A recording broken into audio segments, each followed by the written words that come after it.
El contexto de cualquier situación en el ámbito de las instituciones de salud generalmente involucra la relación de varias entidades. Acá solamente para tomar un ejemplo, tomemos el caso de una clínica particular, inclusive puede ser una clínica pequeña. Normalmente tiene relación con entidades como las obras sociales, ya que presta servicios a través de las obras sociales a pacientes de esas obras sociales y con ella intercambia, como lo vemos en este diagrama de contexto, eh, facturación, autorizaciones para realizarle prácticas, consultas, intervenciones a los pacientes. Por otro lado, los laboratorios o inclusive instituciones de imagenología, si la clínica no tiene una institución propia de imagenología, donde hay pedidos de análisis, resultados de análisis, intercambio de información también económica, que no está reflejada acá, pero siempre hay, con otras instituciones, particularmente del sector público, donde muchas veces hay derivaciones de pacientes. Acá se habla de derivaciones de la salud pública hacia una clínica, también puede haber a la inversa, intercambio de información acerca de eso y muchas otras situaciones más, como por ejemplo puede ser intercambio de información con entidades que hacen control acerca de las instituciones que prestan salud. Eso generalmente lleva a un contexto de intercambio de información, de datos, muy complejo entre los actores de la salud. En ese intercambio de información, en el cual obviamente podemos agregar un montón de entidades más, como instituciones científicas, como educación, etcétera, etcétera, uno de los problemas más importantes que existen en el ámbito de la salud es que el lenguaje que se utiliza para describir determinadas situaciones, como enfermedades, como tratamientos, como síntomas, como signos, no siempre tiene una denominación única, precisa, no es exactamente igual que el ámbito de las ciencias duras. Acá hay mucho de lenguaje coloquial, de aspectos culturales. Podemos ver, por ejemplo, en este slide, eh, la existencia de numerosos sinónimos. Por ejemplo, acá tenemos un caso de enteropatía sensible al gluten, que se usa muchas veces enfermedad celíaca o espura celíaca. Fatiga crónica tiene todavía el síndrome de fatiga crónica, tiene bastantes más sinónimos. En la web hay diccionarios de sinónimos médicos y nos vamos a encontrar con una cantidad interminable de sinónimos. Además, es muy frecuente el uso de siglas, que no todo el mundo las usa de la misma manera. Terapia intensiva, PAMI, eh, jergas regionales. Eso tiene que ver mucho con aspectos culturales de uso del lenguaje. Nosotros, por ejemplo, en el norte argentino y derivado del quechua, aquí se usa mucho la palabra chucho para expresar un temblor producto de fiebres, estados febriles, inflexiones, eso hay en todos lados, como el uso de afiebrado, etc. En el caso de que no hablemos de palabras puntuales, precisas, en muchos casos hay descripciones complejas como una técnica quirúrgica usada o hablar del estado general de un paciente. En esos casos el lenguaje se torna más diverso según quién lo usa. Y esas cosas hacen que se dificulte el intercambio, teniendo en cuenta de que cuando se intercambia información de una institución a otra información va a tener que producir, por ejemplo, una facturación respecto de los datos brindados por la institución anterior, o van a tener que generar un tratamiento basado en un diagnóstico determinado. Por lo tanto, las imprecisiones del lenguaje pueden dar lugar a problemas serios y de hecho lo hacen. La manera de resolver estos posibles conflictos o falta de coordinación entre diferentes actores que intervienen en algo en particular, en cualquier área, es bajo la existencia de un estándar o de una norma que regule cómo es el intercambio de palabras, información o de cosas inclusive. Eso lo vemos en todos lados. Eh, la tensión eléctrica tiene una norma diferente según cada país, pero está normatizado. El tamaño, forma de un enchufe para que diferentes fabricantes puedan fabricar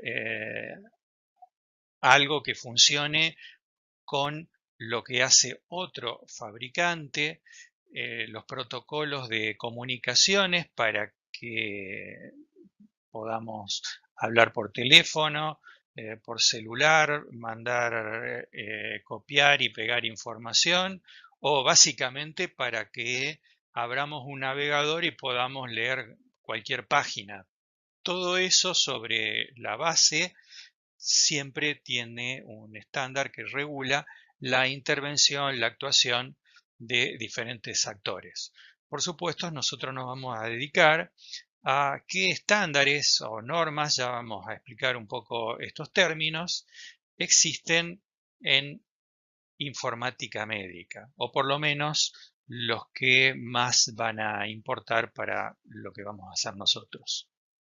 El término estándar viene del inglés standard, que originalmente significaba bandera o pancarta o básicamente estandarte, que simbolizaba algo, algún grupo, algún batallón, ejército, etcétera, y fue derivándose hacia este significado de lo establecido por la autoridad, por causa de costumbre también o de consentimiento o acuerdo general social.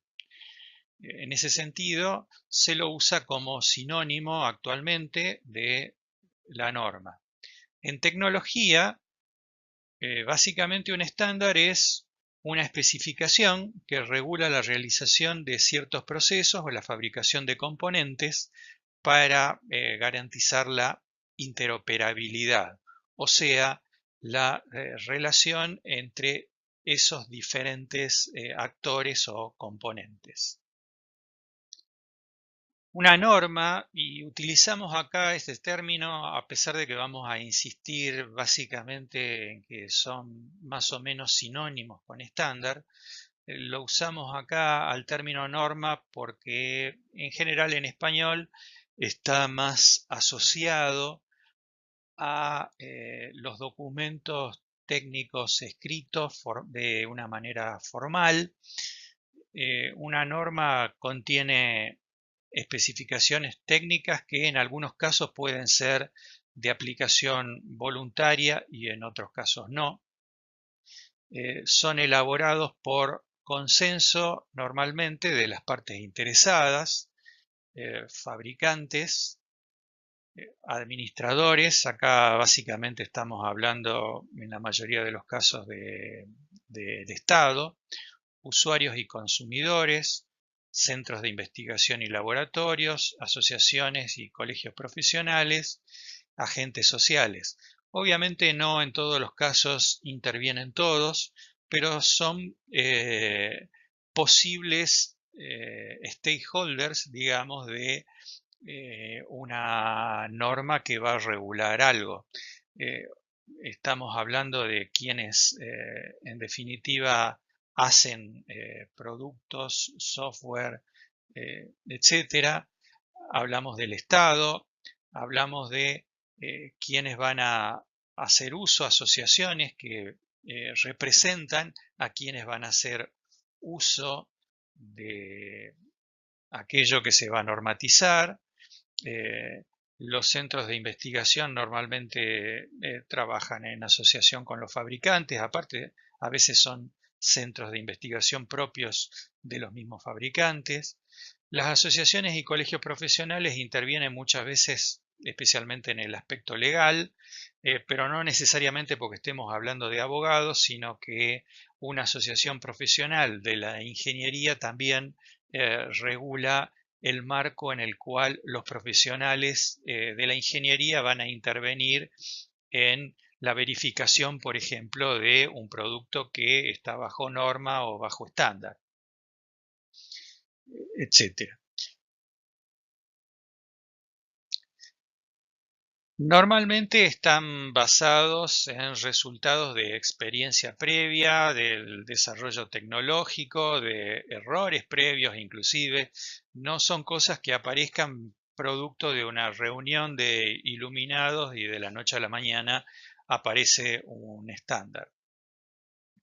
Normalmente en el proceso finalmente son aprobados por algún organismo que según el alcance que tenga la norma puede ser nacional, regional o internacional. Como dijimos, por ejemplo, la tensión eléctrica está regulada por organismo nacional. Las comunicaciones, los protocolos de comunicaciones que regulan Internet son organismos internacionales. Y además, normalmente están disponibles al público, a veces gratuitamente y a veces no. La aplicación de las normas no siempre tiene un carácter obligatorio, como dijimos anteriormente.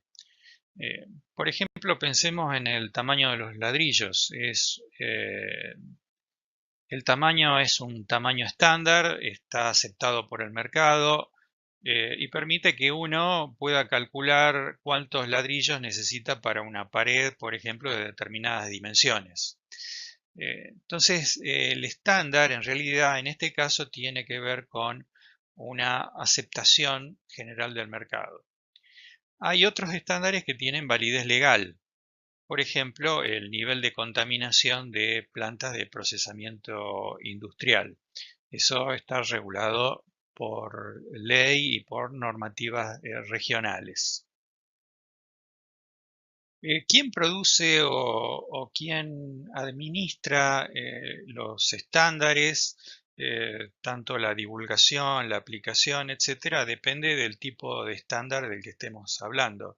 Normalmente, si hablamos de un estándar de aplicación obligatoria o aún aunque no sea de aplicación obligatoria, donde intervienen eh, oficinas de gobierno, asociaciones civiles, fabricantes, etcétera. Esos estándares están administrados por oficinas de gobierno. IRAM en Argentina, ANSI en Estados Unidos, CEN en la Unión Europea. Pero en algunos casos, un producto tiene la suficiente aceptación y divulgación en el mercado como para convertirse en sí mismo en un estándar. Por lo tanto, el fabricante del producto es quien termina determinando el estándar, aunque muchas veces con algún tipo de intervención o regulación por parte del Estado. Por ejemplo, el caso de Windows, eh, por parte de Microsoft, la realidad es de que la interfaz que uno tiene que adoptar cuando desarrolla software para Windows En definitiva, es un estándar que está regulado por la propia empresa Microsoft. Lo mismo pasa con el sistema operativo Android de Google. Muchas veces son acuerdos multiempresas donde en algunos casos intervienen agencias de gobierno y en otros casos no, como por ejemplo la W3C, que es un acuerdo de grandes empresas del mundo y en algunos casos intervienen gobiernos también respecto de las comunicaciones y los protocolos que regulan Internet. El proceso de generación de estándares normalmente es un proceso largo, muchas veces lleva años. Primero comienza con la identificación del problema basado en algún aspecto de la realidad que funciona mal, digamos, donde hay eh, aspectos de la industria, del desarrollo de comunicaciones, donde parte de la industria funciona de una manera, parte de la industria funciona de otra y se generan incompatibilidades. A partir de eso se visibiliza qué es lo que se debe hacer, cuál es el alcance que debiera tener el estándar. Posteriormente, los stakeholders o parte de los stakeholders de los que hablamos, industria, gobierno, asociaciones profesionales, etcétera, participan de alguna manera de la discusión, de visibilizar áreas muy críticas que debiera resolver el estándar. Ahí hay diferentes formas de resolver las discusiones porque obviamente estamos hablando de cosas en las que hay muchos intereses en juego, muchas veces industrias poderosas que están de uno y otro lado discutiendo acerca de la aplicación de un estándar que tiene que ver con productos propios ya desarrollados o a veces la intervención del gobierno, efectos contaminantes, etcétera. Entonces, depende de qué tipo de área se esté abarcando, es el tipo de resolución que va a tener el estándar. En algunos casos hay organizaciones cerradas que tienen un mecanismo propio de votación del estándar. Otras veces se llama votaciones abiertas e interviene muchos voluntarios, digamos, en la discusión y en la resolución de la discusión. Posteriormente viene la etapa de implementación. La etapa de implementación muchas veces no es tan sencilla. El hecho de determinar un determinado estándar por medios legales o por medios de acuerdo industrial no significa que inmediatamente la industria vaya a responder eh, a, a acogerse al determinado estándar con sus productos. A veces eso lleva tiempo e inclusive discusiones posteriores. Y otra etapa posterior tiene que ver con el proceso de conformidad y certificación. Eso normalmente cuando hay una entidad que regula el estándar, como hablamos de IRAM en la Argentina, como normas ISO, como la CEN europea, etc. Esas entidades tienen procesos de certificación, o sea, una industria determinada dice cumplir con determinado estándar una vez que la entidad reguladora del estándar certifica que eso es realmente así. Bueno, ¿y nosotros para qué queremos los estándares? Particularmente, al menos para esta etapa de la materia, es para comunicar a los diferentes actores de la salud de los que hablamos. Vamos a analizar diferentes estándares, pero particularmente en la primera etapa los que tienen que ver con una terminología común que permita intercambiar información a esos diferentes actores de la salud. Hay muchos estándares de términos en el área de salud y el motivo principal es que hay muchas cosas, muchos rubros para estandarizar y hay mucha historia en la estandarización. A veces aparece un estándar y años después otra entidad diferente o en otro lugar del mundo se produce algo que supera por algunos motivos al estándar anterior y como el estándar anterior ya estaba en uso, a veces es difícil el reemplazo cuando diferentes actores tienen, por ejemplo, software construido desde hace años que trabaja con un determinado estándar. A veces no es tan sencillo el reemplazo, suele ser costoso. Vamos a hablar de algunos de los más importantes. En primer lugar, observemos que hay una diferencia en esta lista de 5 que tenemos acá. Particularmente ahora nos vamos a centrar en los 4 primeros. En estos casos, solo el primero tiene siglas en español. Y eso es producto de que quien desarrolló este estándar es la Organización Mundial de la Salud. Y como tal, tiene versiones en muchos idiomas, particularmente la clasificación internacional de enfermedades se desarrolló hace muchos años, tiene muchas versiones y vamos a analizarla enseguida con un poco más de profundidad. En segundo lugar, ya aparece una con siglas en español.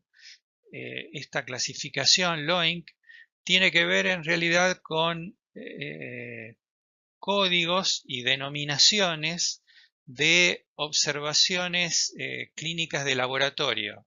En general, todos los estudios que se hacen en el laboratorio bioquímico, pero también los estudios que se hacen de electrofisiología, como electrocardiografía, electroencefalografía, etcétera, etcétera, todo eso está especificado con algún código en LOINC. Posteriormente está SNOMED, SNOMED CT o CT, que es términos clínicos. Es una terminología bastante más compleja que las anteriores. Vamos a analizarla también, pero abarca prácticamente todo lo que hace la codificación internacional de enfermedades y también parte, no todo, de lo que hace LOINC y algunas otras.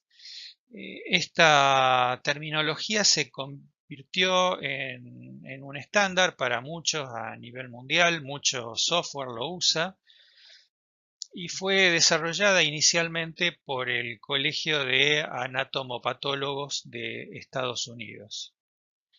Después está MESH, Medical Subject Headings, que es una terminología destinada a facilitar la búsqueda de trabajos o papers fundamentalmente científicos en el ámbito de la salud. Finalmente aparece esta, ya no vamos a hablar mucho de esto, pero la mencionamos porque el Nomenclador Nacional de Prestaciones es un estándar argentino que se usa con exclusividad prácticamente para facturación entre obras sociales y el Estado, entre obras sociales y clínicas, etc. A la clasificación internacional de enfermedades le agregamos el número 10 porque es el número de versión que oficialmente está en uso. En realidad, la versión 11 ya está publicada, se la puede ver en internet, obviamente la 10 también. En internet lo que se puede ver por ahora es la versión en inglés, desde junio del año pasado, se va a distribuir entre los países miembros oficialmente, en realidad, en la Asamblea de la Organización Mundial de la Salud que se realiza en mayo de este año, pero está previsto, su uso oficial a partir de enero del año 2021. Es una codificación de enfermedades que está básicamente realizada desde el espíritu de tener control, conocimiento de las enfermedades, epidemiología que ocurren en el mundo, aunque también se agregan signos, se agregan síntomas y un sinnúmero de aspectos sociales involucrados con las enfermedades. Vamos a ver dentro de poco cómo está realizada la clasificación de diferentes capítulos de esta codificación internacional de enfermedades. CIE-10 está dividido en capítulos. Si bien acá aparecen con números romanos los capítulos, lo importante de los capítulos es la codificación que comienza con letras. Van a ver que siempre hay una letra adelante y la letra es la que identifica el capítulo. En este primer caso tenemos dos capítulos, uno con la letra A y otro con la letra B, dedicada a enfermedades infecciosas y parasitarias. Los capítulos C y D, parcialmente la D, a neoplasias, y después desde el D hasta la N inclusive, son capítulos donde las enfermedades se corresponden con órganos o sistemas. Vemos, por ejemplo, acá el H relacionado a ojos, o la mitad del H relacionada a ojos, la otra mitad del capítulo H relacionada a enfermedades del oído, todo el capítulo I destinado a enfermedades del sistema circulatorio, etc. Después, posteriormente, tenemos a partir de la O otras características de clasificación ya no relacionada con órganos o sistemas, pero particularmente el capítulo S, T, B y Z están relacionados con enfermedades que tienen que ver con cuestiones familiares, sociales, etc. Aquí vemos más en detalle el capítulo I, que se refiere a enfermedades del sistema circulatorio, subdividida en subcapítulos que tienen que ver con los siguientes caracteres de codificación. Del I00 al I02 hay fiebres reumáticas, del 05 al 09 cardiopatías reumáticas crónicas y así de seguido. A medida que aumentamos códigos al capítulo, se va especificando más la enfermedad. Particularmente, como dijimos, el primer carácter indica el capítulo, que en el caso que vimos es aparato circulatorio. Los dos siguientes indican el tipo de enfermedad, el I20 al I25, enfermedades cardíacas isquémicas. Y después se agrega un cuarto carácter separado por un punto del resto de los anteriores códigos del I y de los dos caracteres numéricos, que en este caso el I24-0 es una trombosis coronaria no resultante como infarto agudo de miocardio. El cuarto carácter entonces lo que hace es particularizar de qué enfermedad estamos hablando.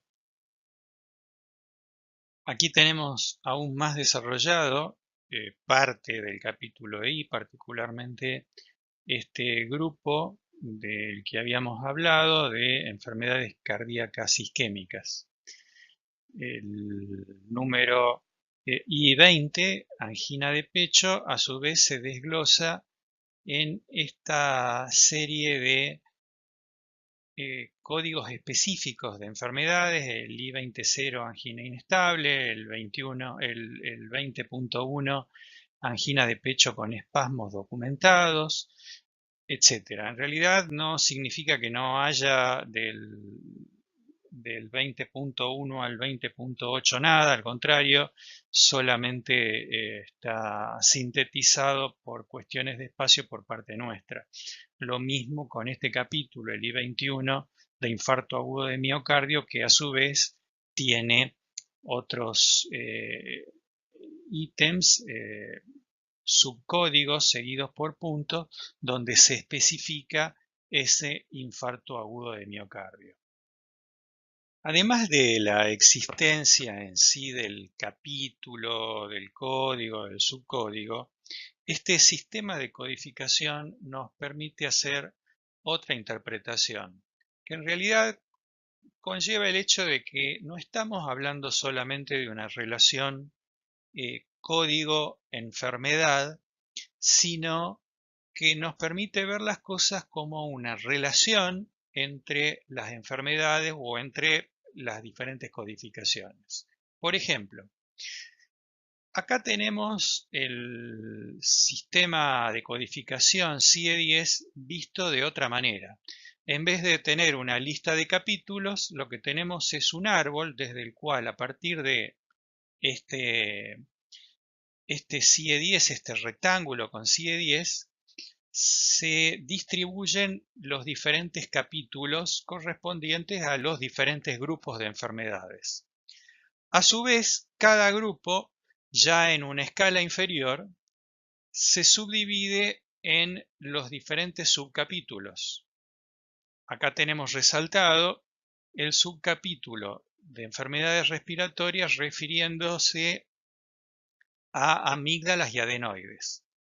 Y dentro de estos, las enfermedades específicas, o sea, aquellos códigos ya con el punto algo, inclusive, o sea, con el cuarto ítem del código, especificando la enfermedad. Particularmente, la hipertrofia de amígdalas es el J35.1.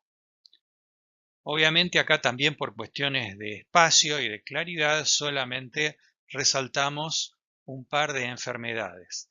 Pero lo que significa esto es de que además de ser un código, la hipertrofia de amígdalas, también hay una relación jerárquica que nos dice que la hipertrofia de amígdalas es un tipo de enfermedad del amígdalas y adenoides, y que además las enfermedades de amígdalas y adenoides son un tipo de enfermedad respiratoria. O sea, lo que estamos haciendo es una clasificación de enfermedades. Desde un punto de vista de arriba hacia abajo, estamos clasificando, y de abajo hacia arriba vemos cómo se generaliza la enfermedad en particular, a qué tipo, a qué subtipo y a qué tipo pertenece la enfermedad. Eso es una visión jerárquica, por llamarlo de alguna manera, del sistema de codificación de CIE-10. Van a ver que los otros sistemas también tienen relaciones por el estilo, este tipo de relaciones jerárquicas. Entonces, no es solamente una terminología. El sistema de codificación también conlleva un sistema de relaciones entre las diferentes enfermedades. CIE-10, que acabamos de ver recién, es una terminología, o sea, un conjunto de términos utilizados en este caso por la medicina en general. A veces el conjunto de términos o terminología se denomina vocabulario controlado. Más que una definición, interesa saber para qué sirve. En el caso de CIE-10 y de otras terminologías que vamos a ver enseguida, sirven para que una historia clínica de un paciente pueda ser leída y escrita por varios agentes de salud. Y cuando estoy hablando de varios agentes de salud, no solamente me refiero a diferentes médicos de diferentes especialidades, sino me refiero a enfermeros, a servicios sociales, a obras sociales, a gobierno, ministerios de salud, etcétera, que a través de ese vocabulario controlado, terminología, pueden referirse al mismo ítem, a la misma entidad, de la misma manera, con un mismo nombre, e inclusive, hablando un poco más ya en términos que son importantes desde el punto de vista computacional, con un mismo código. Sirve para las estadísticas del Estado y el centro de investigación. Sirve para investigar casos clínicos, para hacer búsquedas de información, así como hacemos la búsqueda de cualquier cosa en Google. Si es que tenemos un mismo término especificado para referirnos a algo, eso va a facilitar y va a restringir adecuadamente la búsqueda. Sirve para tomar decisiones y para alimentar sistemas de soporte. Esto es particularmente importante en los últimos años y en los próximos años a partir del desarrollo de sistemas de aprendizaje automático, machine learning o deep learning también, que ayudan en la interpretación y caracterización de determinadas enfermedades a partir de datos, o inclusive a hacer predicciones a partir de determinados datos de la posibilidad de que una persona adquiera una enfermedad en los próximos años. Sirve para educación y además tenemos que tener en cuenta que estos diferentes puntos de vista que acabamos de mencionar van a generar necesidades diferentes que no van a estar cubiertas todas, por ejemplo, por CIE-10 y por lo tanto vamos a tener que tener nomenclaturas diferentes. En una terminología se representan conceptos como enfermedades en el caso particular de CIE-10, pero hay otras terminologías que esos términos representan partes anatómicas, funciones. Vamos a ver diferentes conceptos agrupados en terminologías. CIE-10, además de representar conceptos particularmente de enfermedades, vimos que va un poco más allá y entre los conceptos se establecen relaciones. Vimos la relación jerárquica que establece, por ejemplo, que una neumonía viral es, por ejemplo, un tipo de neumonía, o sea que hay una relación de un término respecto de otro término. En este caso que mencionamos, y particularmente en todo CIE-10, la relación es siempre de tipo jerárquica, donde hay tipos y subtipos. Esa relación se suele denominar como es un, o sea, X es un Y. Una neumonía viral es un tipo de neumonía. Cuando en una terminología tenemos relaciones entre los conceptos, esas relaciones implican algún conocimiento abordado en la terminología. O sea, la terminología, además de tener términos, de representar conceptos, representa relaciones entre los conceptos y por lo tanto tiene incorporado conocimiento. En ese caso, esa terminología la denominamos además tesauro. Los tesauros tienen diferentes tipos de relaciones entre los términos. CIE10 particularmente, la única relación que tiene entre los términos es la de subtipo, la relación es un, X es un Y. Pero hay varios tipos de relaciones entre los conceptos. Otro tipo de relación muy conocida en muchos casos, en muchas terminologías, es X es parte de Y. Consideremos, por ejemplo, partes anatómicas. Y en partes anatómicas podemos considerar, por ejemplo, aurícula y podemos considerar el término corazón. Aurícula, X, es parte de Y, corazón. Según la norma ISO, un tesauro es un vocabulario controlado y dinámico compuesto por quienes tienen entre ellos relaciones semánticas y genéricas y que se aplica a un dominio particular del conocimiento. Vamos a hacer una pequeña explicación sobre estos dos términos en los que pone énfasis la norma ISO para definir un tesauro. En realidad, una relación genérica es una relación entre un subordinado y alguien superior, o sea, una relación entre la neumonía viral, que sería el subordinado, a algo más genérico, más generalizado, que es una neumonía en general. Una relación semántica es una relación donde no tenemos el tipo de restricción de la relación genérica. Puede haber cualquier tipo de vínculo entre un par de términos.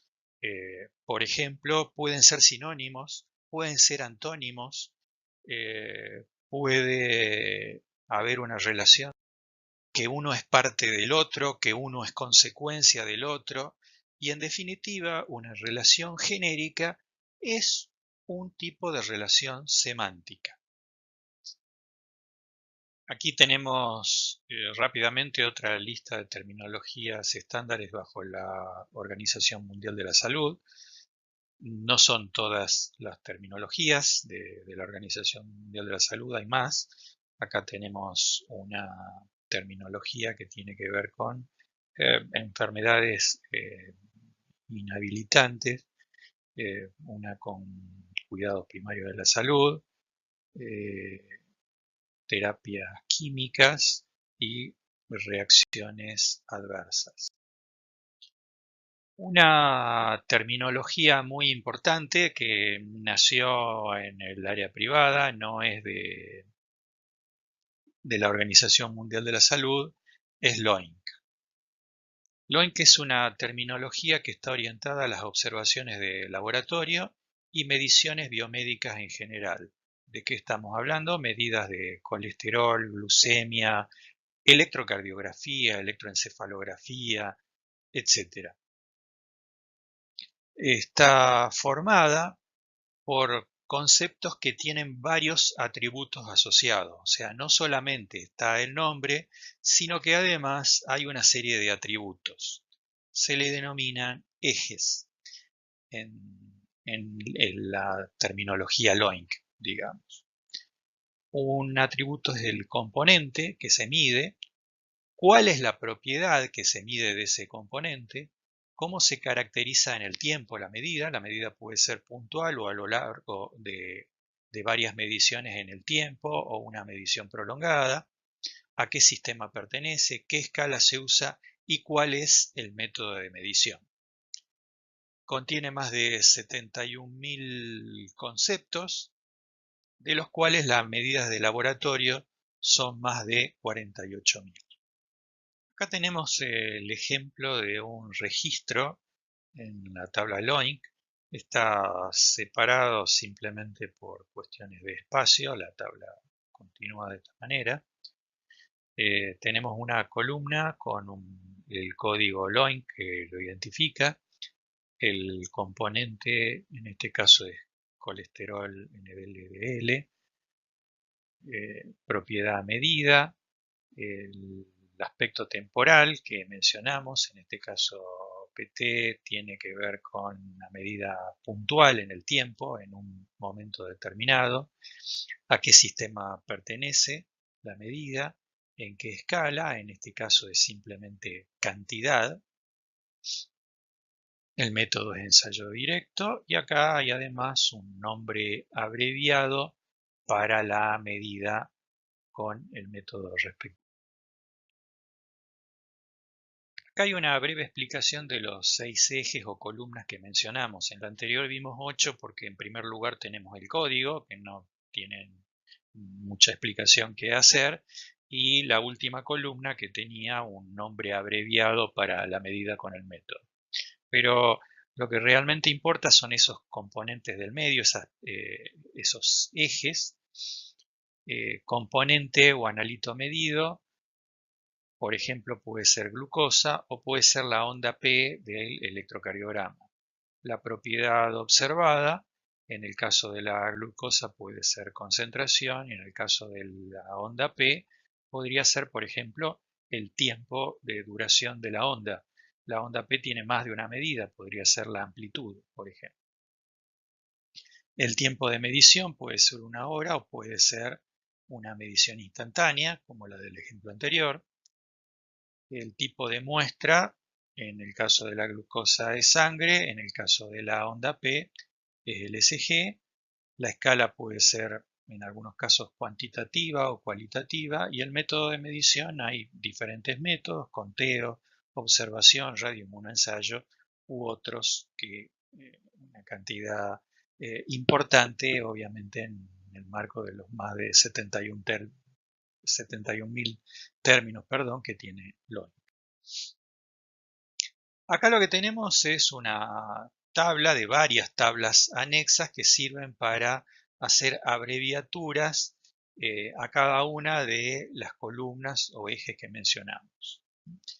En el caso del componente que se describe, tenemos estas abreviaturas: AB para anticuerpos, AG para antígeno, etc. Otra tabla anexa es para la propiedad en observación,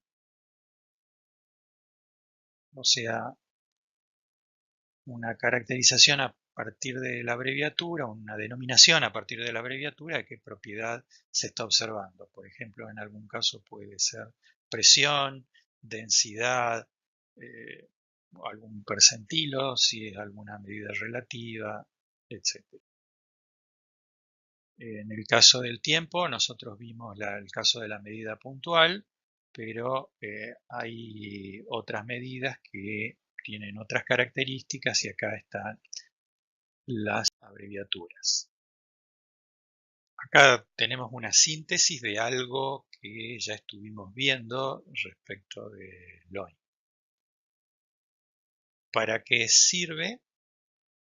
Hay un componente observado que podría ser la sangre, el corazón, orina, etc. Y de ese componente específicamente qué es lo que vamos a observar, cuál es la propiedad que vamos a observar, algún tiempo en el que se produce algún fenómeno, potencial eléctrico, etc. ¿Por cuánto tiempo es la observación? ¿A qué sistema pertenece? ¿Cuál es la escala en la que se mide?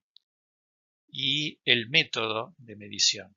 Un conteo que puede ser manual, automatizado, puede ser una descripción, hay cualitativa, electrocardiogramas, electroencefalogramas, cualquiera de esos son métodos de medición de alguna propiedad, el método base de medición de alguna propiedad. LOI también es un tesauro. Lo que vimos hasta ahora es el aspecto terminológico y las propiedades en las que se divide LOINC, pero en realidad también es un tesauro. Fíjense que acá tenemos, por ejemplo, el desarrollo de una serie de mediciones que en todos casos pertenecen al área citológica, que a su vez es un tipo de medida de laboratorio. O sea, tenemos una relación también, en este caso, una relación genérica, una relación de cerebro ventricular, etcétera, etcétera, etcétera, es un tipo de medida citológica que también es un tipo de medida de laboratorio. MESH es otra terminología. Está desarrollada por la Biblioteca Nacional de Medicina de Estados Unidos y tiene como objetivo de ayudar a organizar y facilitar la búsqueda de todo tipo de publicaciones, libros, papers científicos, etc. Es un vocabulario terminológico controlado también y sirve en términos prácticos para que cuando queremos buscar información, trabajos publicados en la base de datos Medline, ese tipo de términos existentes en Mesh sirvan de referente para encontrar los trabajos. Mesh particularmente tiene más de 25.000 encabezados, que es como se denominan esos términos, que son simples o compuestos, o sea que pueden ser términos específicos o frases, y que se los conoce como descriptores. Mesh está dividido en capítulos. Acá vemos capítulos de anatomía, organismos, enfermedades, química y drogas, etc.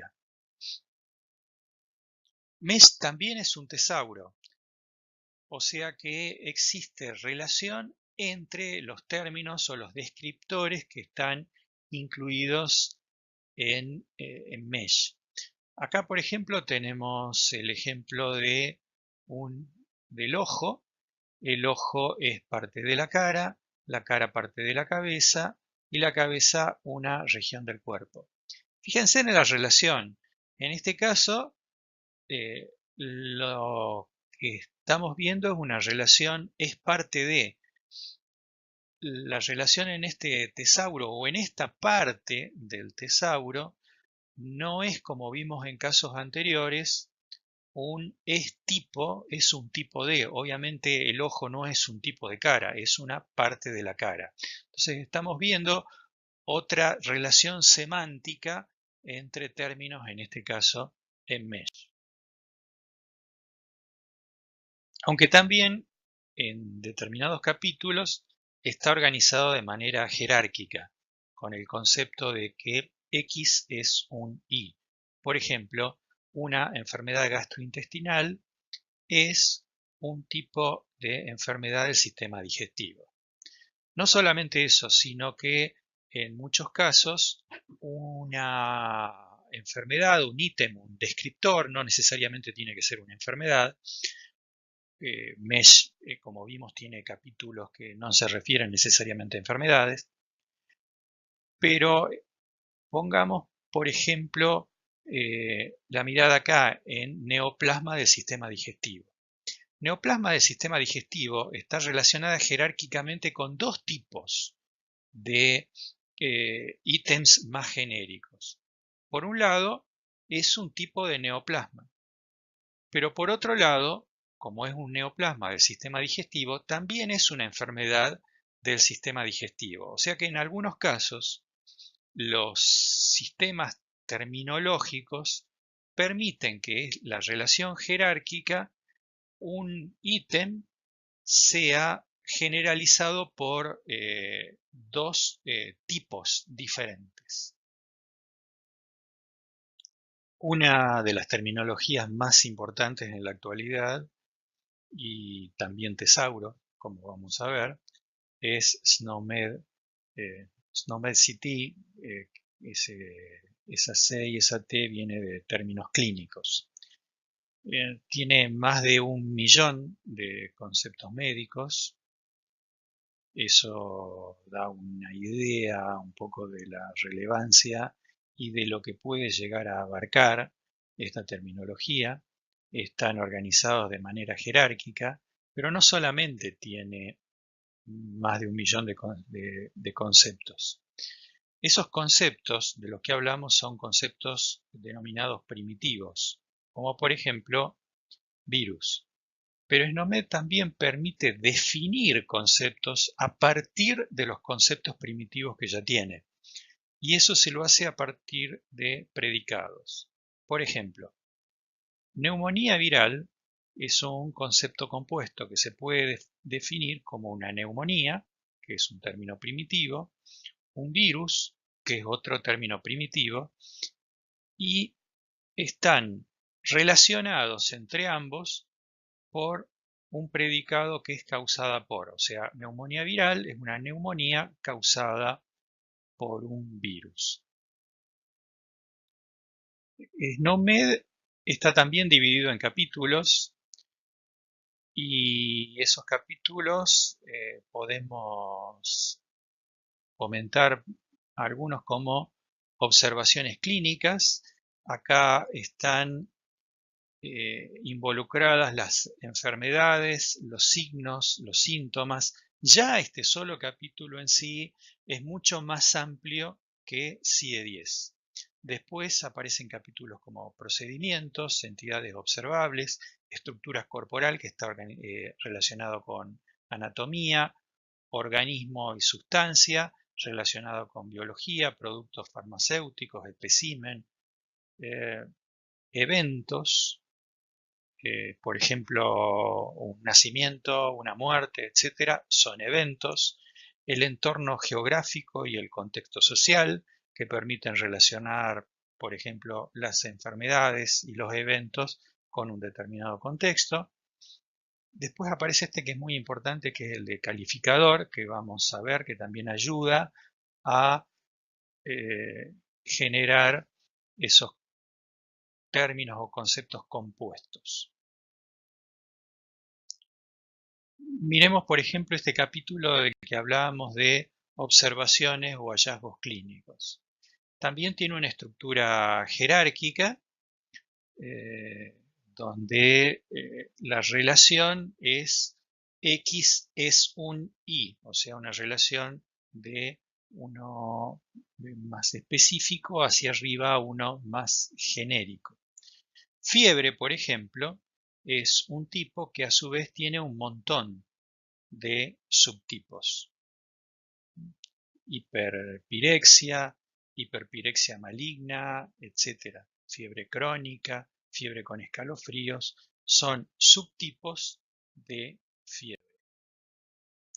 También tenemos ese capítulo que señalamos que es el calificador, el capítulo de calificadores. Calificadores son, por ejemplo, alto, bajo, avanzado, benigno, maligno, cerrado, ciego, etcétera, que sirve para dar más especificidad o cualificar en realidad algún término médico que previamente se haya seleccionado. O sea, ya sea con los calificadores o con términos de diferentes capítulos, podemos generar una observación más, un término compuesto más específico que los que podíamos hacer con las otras terminologías. Viral más neumonía, fiebre más alta, fiebre más baja, o sea, son términos de diferentes capítulos que los SNOMED permite unirlos para conformar términos compuestos. Eso hace que, a diferencia de otras nomenclaturas, denominemos a SNOMED como una nomenclatura o terminología, si quieren, como postcoordinado. O sea, hay términos compuestos que no vienen hechos, no vienen coordinados previamente por quien realizó la terminología, sino que a partir de los términos primitivos, el usuario de la terminología puede combinarlos y coordinarlos en un término nuevo. Veamos un caso un poquito más complejo de cómo postcoordinar términos previos con SNOMED. Por ejemplo, hay varias terminologías que tienen quemaduras, porque es un problema que ocurre en todos los lugares, eh, es un problema muy amplio, producto de incendios, de accidentes caseros, etc. Lo que no hay es terminologías que permitan que uno en la historia clínica, por ejemplo, en el historial médico de un paciente, pueda definir con precisión exactamente en qué lugar es la quemadura, más el carácter, la intensidad de la quemadura. Por ejemplo, es muy difícil que una terminología pueda tener tantos términos referidos a quemadura que permitan que uno pueda seleccionar un término que sea quemadura entre los dedos de los pies y además decir entre los dedos de qué pie y entre qué dedos. Eh, Eso se puede hacer con la poscoordinación utilizando en el capítulo de hallazgos clínicos, perdón, un término como quemadura de piel, en el capítulo de calificadores el término severo, a partir de la propiedad del capítulo de calificador que indica la severidad, que puede ser severo, no severo, etc. El término piel entre cuarto y quinto dedo del pie, que eso es parte del capítulo de estructuras anatómicas, y la lateralidad que indica en cuál de ambos pies es, que es en el pie izquierdo, que pertenece el término izquierdo al capítulo de calificadores. O sea que fíjense que acá estamos involucrando en un término compuesto el capítulo de hallazgos clínicos, dos veces el capítulo de calificador y el capítulo de estructura anatómica para decir que hay una quemadura de piel severa entre el cuarto y quinto dedo del pie izquierdo.